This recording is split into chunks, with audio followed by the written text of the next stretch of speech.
o Bitcoin tem sido uma fortaleza, ele superou os principais obstáculos desde a criação dele. Os bugs de 2010 e 2013, a queda da Mt. Gox e da FTX, as guerras de forks da época de Bitcoin Cash, várias proibições na Índia, China, Rússia e a ascensão das altcoins desviando liquidez. Apesar de Bitcoin ter sobrevivido a tudo isso e se fortalecido e estar cada vez mais próximo de ser uma reserva de valor dos próximos séculos, não quer dizer que a vitória está garantida e é só esperar. Então, como que a gente pode se preparar para o pior e ainda torcer pelo melhor? O que poderia fazer Bitcoin desaparecer? Bora falar sobre tudo isso.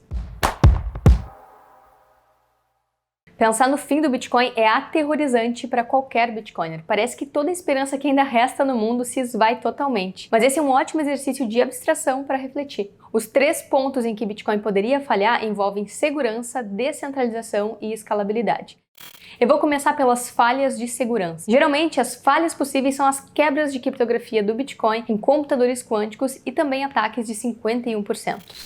Bom, quebrar a criptografia do Bitcoin não é algo simples. Bitcoin usa criptografia de chave pública e privada, que usa um algoritmo chamado SHA-256, além de geradores de números aleatórios, funções de hash e assinaturas digitais de curva elíptica. Mas a base é a SHA-256, porque cria uma sequência de 256 bits, uma série de 256 zeros e 1. Isso contribui para um número absurdamente alto de combinações possíveis. São mais números que a quantidade de átomos no universo observável. São mecanismos de geração de dados onde é fácil verificar se a informação está correta, mas é difícil encontrar aleatoriamente a resposta. Ou seja, é muito difícil simplesmente adivinhar a chave privada usando força bruta, que é quando o computador, através de zilhões de tentativas, consegue encontrar as chaves privadas de um endereço específico. Isso é extremamente difícil e exigiria um número de tentativas tão grande que um computador normal levaria bilhões de anos para conseguir encontrar uma determinada chave privada. É tão difícil que tem a mesma probabilidade de você ganhar na loteria, não uma, mas 9 vezes seguidas.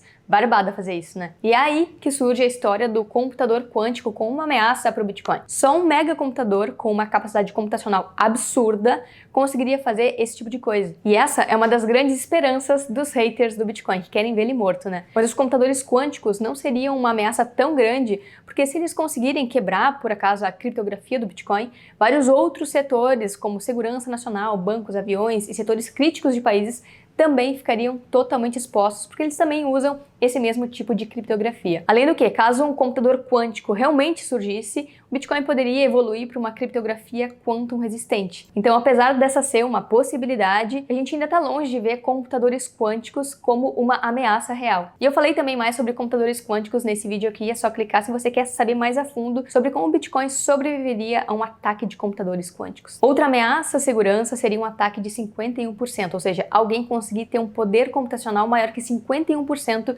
do hash rate atual e passar a monopolizar a emissão de novos blocos. Isso é absurdamente difícil porque exigiria uma compra massiva de máquinas ASICs que mineram Bitcoin e uma mega fonte de energia. Esse ataque não tem como ser feito de uma hora para outra porque exigiria uma operação de logística gigantesca. Custaria 63 bilhões de dólares para fazer apenas um gasto duplo, ou seja, reverter um único bloco. Além do que, seria facilmente descoberto, né? Imagina raparem todas as ASICs do mercado. Isso chamaria muita atenção de muita gente. Então é difícil fazer isso porque o Bitcoin atingiu 260 quintilhões de hashes por segundo.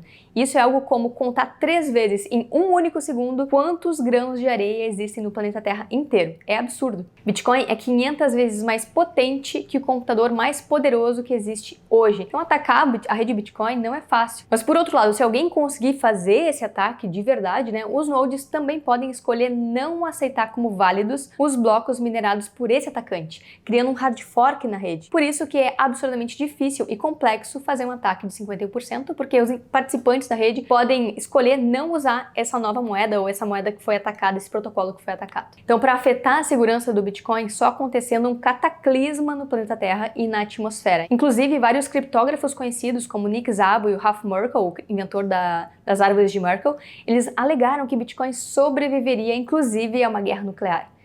Não, mentira! Bom.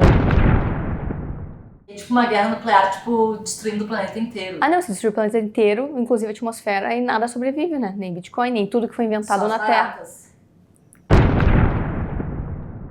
A única maneira de matar o Bitcoin é destruir todos os nodes que hospedam cópias da blockchain. Se um nó sobreviver, a rede pode seguir crescendo e fazendo novas cópias a partir desse sobrevivente. Existem dezenas de milhares de nodes com cópias da blockchain Bitcoin, desde o bloco Gênesis, espalhados pelo mundo. Tem até um satélite no espaço protegendo a rede. Então, para matar o Bitcoin, todas essas cópias teriam que ser extintas em solo e na atmosfera. Então, se uma guerra nuclear, um asteroide ou uma hecatombe acontecer, a humanidade provavelmente seria destruída muito antes, sobrariam apenas as baratas e o Bitcoin. A segunda forma como o Bitcoin pode falhar é por problemas na descentralização.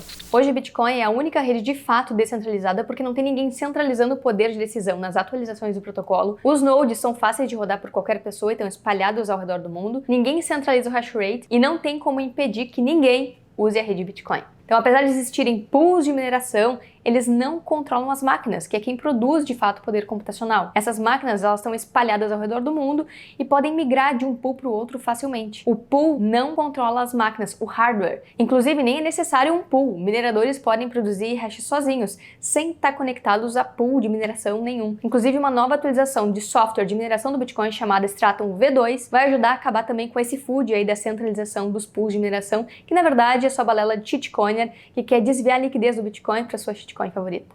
Outra forma de atacar a descentralização do Bitcoin viria através de governos proibindo mineração, uso, rodar nodes, ter uma hardware wallet e forçando as pessoas a usarem bancos, exchanges, corretoras e entidades centralizadas. Mas apesar desses esforços acontecerem de forma comum, é muito difícil governos conseguirem controlar 100% do tempo todos esses participantes, nodes, carteiras, mineradores, as moedas, enfim. Bitcoin é P2P e não precisa necessariamente de nenhum participante do sistema fiat. Chocante, né? Então qualquer governo que tente proibir, criar regras restritivas ou tentar centralizar o Bitcoin está se auto-excluindo da rede Bitcoin e não o contrário. A regulação restritiva pode forçar bitcoiners a migrarem para outras jurisdições, para outros países. As pessoas simplesmente vão dar um opt-out e vão para outro lugar. A proibição, ela ativa o efeito Streisand, o efeito que torna a proibição um tiro no pé. Acaba chamando a atenção para os benefícios do Bitcoin e ele passa a ser mais desejado do que era antes.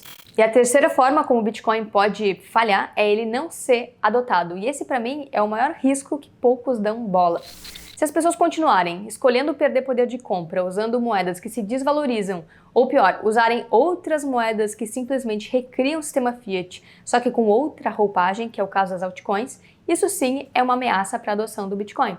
Altcoins, por exemplo, brigam com o Bitcoin por liquidez. E é por isso que muitas se vendem melhores que o Bitcoin em vários aspectos, quando na verdade não são. Isso se chama scam de afinidade, ou seja, é tipo o Bitcoin, só que mais rápido, mais útil ou mais estável. Mas a boa notícia é que os incentivos do Bitcoin estão apontados para a adoção. A escassez programada e os choques de oferta criam também um aumento de demanda cíclico, e isso não tem como ser modificado. Outras moedas fiat ou cripto não têm essas mesmas propriedades e por isso tendem a cair em desuso uma a uma com o passar do tempo. Muitos dos problemas de escalabilidade e velocidade que os altcoiners relatam sobre o Bitcoin, a rede Lightning está resolvendo, permitindo que Bitcoin seja enviado e recebido na velocidade de um relâmpago, acabando com a maior parte das críticas sobre escalabilidade. A única ameaça real, de verdade mesmo, que eu considero para o Bitcoin seriam os bancos centrais e governos fazerem um bom trabalho, eles não imprimirem dinheiro e não desvalorizarem a própria moeda. Se eles fizessem isso, as pessoas não teriam motivo para recorrer ao Bitcoin. Talvez Satoshi nem teria lançado o white paper em 2008. Só que na verdade a gente está cada vez mais distante dessa possibilidade. No mundo todo a inflação está alta e as impressoras seguem rodando. Governos não vão abrir mão aí das suas impressoras e é por isso que o Bitcoin tende a ser adotado. As pessoas vão, por necessidade ou curiosidade, buscar formas de se proteger da inflação. Bitcoin vai se manter o mesmo, esperando para ser adotado. A grande diferença é que cada pessoa vai adotar Bitcoin na velocidade do seu entendimento e no preço que ela merece. Quem desdenhar, especular ou proibir vai pagar mais caro por essa lição.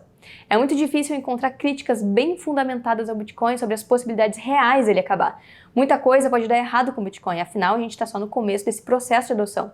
Mas muito mais coisas podem dar certo e já estão dando, porque o Bitcoin foi feito para durar e é o que ele está fazendo. Se você quer aprender tudo sobre Bitcoin, como comprar, guardar com autonomia e soberania, é só se inscrever no Bitcoin Starter e começar a sua própria revolução financeira com o melhor ativo do século, o Bitcoin. Eu vou deixar o link aqui embaixo na descrição. Até a próxima e opt out!